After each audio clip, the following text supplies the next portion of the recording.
Hello students, তোমরা যারা জেনপাস Yuji 2025-এর ক্যান্ডিডেটরা আছো তাদের সবারই এটাই একটা চিন্তা যে ম্যাম ফর্ম কি আদৌ বেরোবে। তো হ্যাঁ, ফর্ম ফিল আপ হবে, এবছর এক্সামও হবে। আমি আগেও বলেছি, আবারও সব ভিডিওতে একই কথা বলছি যে ফর্ম ফিল আপ হবার দায়িত্ব, করানোর দায়িত্ব হচ্ছে WBJEE। সেই সংস্থা যখন যে সময় ঠিক মনে হবে, ঠিক ফর্ম ফিল আপের নোটিফিকেশান এসে গেল, কে বলতে পারে কালকেই হয়তো ফর্ম ফিল আপের নোটিফিকেশান এসে গেল, দিয়ে দিল কবে থেকে ফর্ম ফিল আপ হবে, কবে লাস্ট ডেট, সব কিছু তোমরা ফর্ম ফিল আপ করতে শুরু করে দিলে। কিন্তু আমি আবারও বলছি, এই যে ফর্ম ফিল আপ হবে, তো ফর্ম ফিল আপ আদৌ কি হবে, তাহলে কি পড়ে লাভ আছে, এক্সাম কি এবছর হবে না, এরম করে ভাবতে ভাবতে যারা সময়গুলোকে নষ্ট করছো তারা কিন্তু সে সময় নিজের প্রিপারেশনের যে টাইমটা নষ্ট করে ফেললে সেই টাইমটা ফিরে পাবে না।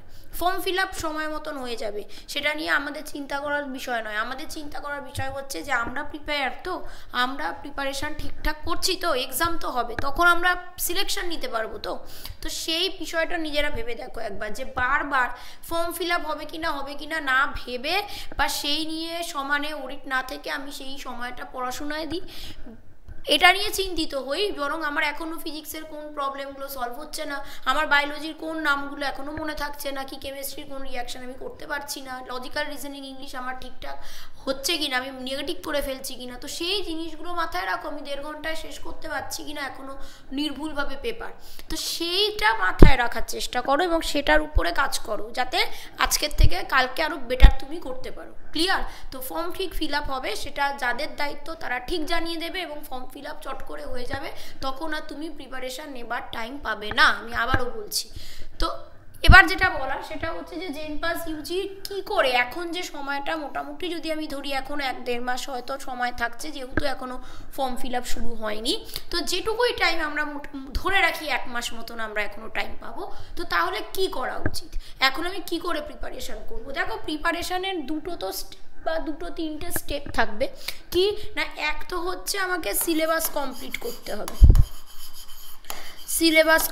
করতে হবে, ঠিক 11th এবং 12th-এর। তো আমার মনে হয় যে স্টুডেন্টরা বছরে 1 বছর ধরে রিপিটার স্টুডেন্টস, যারা যে 1 বছর ধরে শুধুমাত্র জেনপাস ইউজিকেই টার্গেট করে পড়াশোনা করেছো কিংবা নিটকে টার্গেট করে পড়াশোনা করেছো, তাদের সিলেবাস তো কমপ্লিট।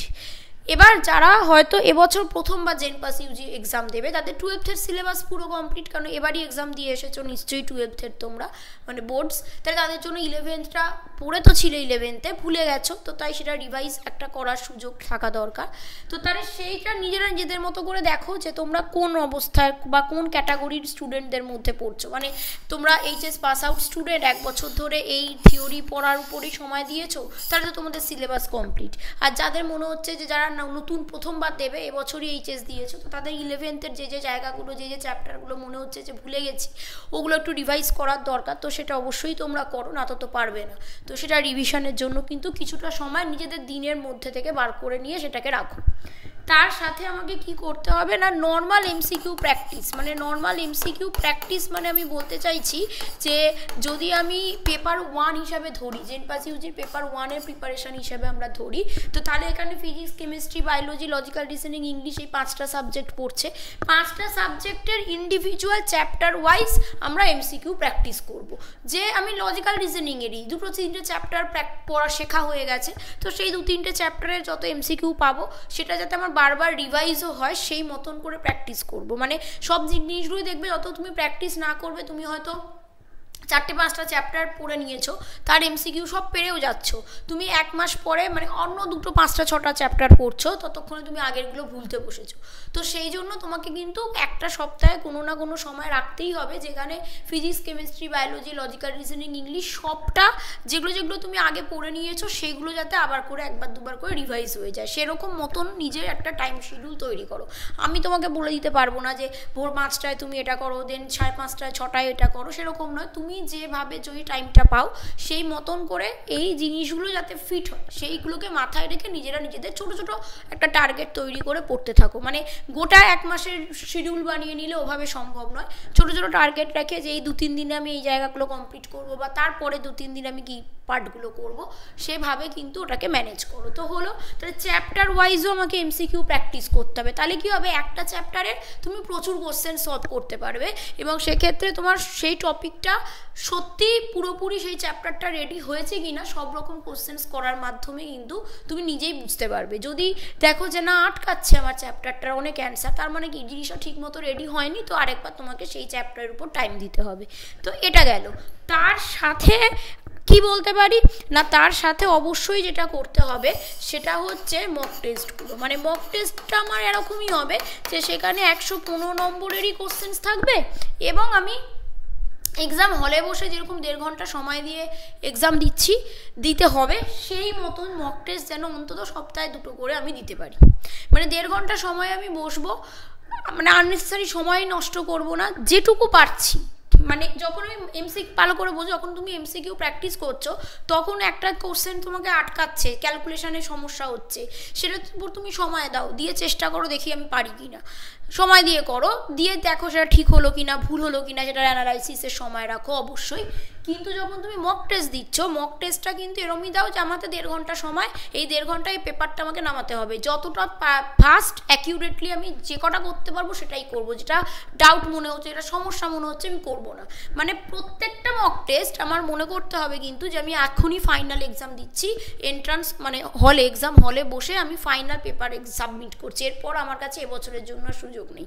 তো আমি এটা বলতে চাইছি কেন না, এতটাই সিরিয়াসলি কিন্তু ব্যাপারটাকে নাও। এই জার্নিটা তো সহজ নয়, জিনিস তো সবাই একই পড়ছো, তুমি ভেবে দেখো সবাই সেম বই প্র্যাকটিস করছো, সবাই সেম বই পড়ছো, থিওরি সেম এমসিকিউ প্র্যাকটিস করছো, দেখো সেম হয়তো মক টেস্ট দিচ্ছ, এই সেম জার্নি দিয়ে সবাই যাচ্ছ, কেউ সিলেকশন পাচ্ছ, কারোর র্যাঙ্ক খুব ভালো হচ্ছে, কেউ মোটামুটি একটা র্যাঙ্ক নিয়ে সিলেকশন পাচ্ছ, আর কেউ এইগুলোই করেছো কিন্তু সিলেকশনই আসেনি। তো তাদের মধ্যে তফাৎটা এটাই থেকে যাচ্ছে যে সিলেক্টেড হচ্ছে, যে ভালো র্যাঙ্ক করছে, তারা কিন্তু প্রত্যেকটাকে সিরিয়াসলি করেছে, যে করতে হবে, এখন আমাকে মক টেস্ট দিতে হবে দিচ্ছি, এখন আমাকে এমসিকিউ প্র্যাকটিস করতে হবে করছি, এরকম নয়, যে করতেই হবে, সেই জেদটা নিয়ে সিরিয়াসলি কিন্তু সে করছে, তবে গিয়ে তার সিলেকশন হচ্ছে, বাকিদের হচ্ছে না। এইটাই ডিফারেন্স।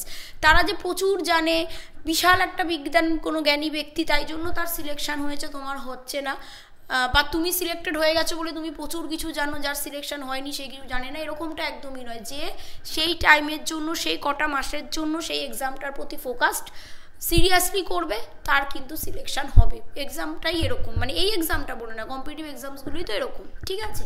তো সেইটাই বললাম যে তুমি অনেকে মানে মেসেজ করছো, কমেন্ট করছো যে কি করে প্রিপারেশন করবো ম্যাম একটু বলে দেবেন। তো কমেন্টে ওভাবে কি বলা সম্ভব এই পুরো ব্যাপারটা?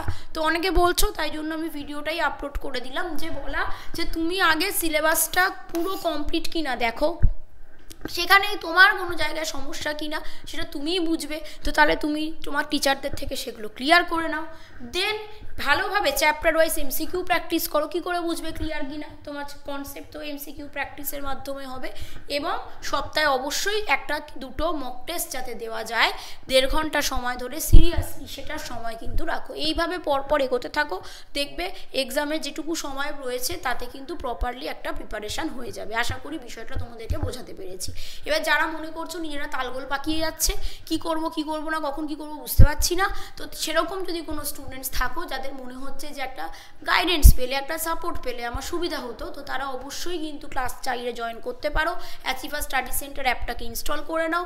অ্যাপে জেনপাস UG, AIIMS nursing, GNM, ANM এই সব কোর্সগুলোর হচ্ছে গিয়ে তোমার ক্র্যাশ কোর্স চলছে। তো সেই ক্র্যাশ কোর্সগুলোতে এই জিনিসগুলোই ফলো করে তোমাদেরকে ক্লাস করানো হচ্ছে, বিভিন্ন চ্যাপ্টার ধরে বলে দেওয়া হচ্ছে যে আজকে এইটাই তোমাদেরকে রিভাইজ করাবো, করো রিভাইজ, দেন এখান থেকে চলো এই এমসিকিউগুলো তোমরা প্র্যাকটিস করবে, করো প্র্যাকটিস, দেখি কার কি হচ্ছে না। তো সেগুলোকে ডিসকাস করা হচ্ছে। নাও এবার সপ্তাহে এই 2 দিন তোমরা মক টেস্ট দেবে, দাও দেখি 1.5 ঘন্টাতে কী করতে পারছো, দিয়ে তোমাদের অ্যানালাইসিস নিজেদেরকে দিয়ে করানো হচ্ছে, যে নিজেরা বোঝো তোমরা এবার কোন জায়গায় দাঁড়িয়ে আছো, ঠিক আছে?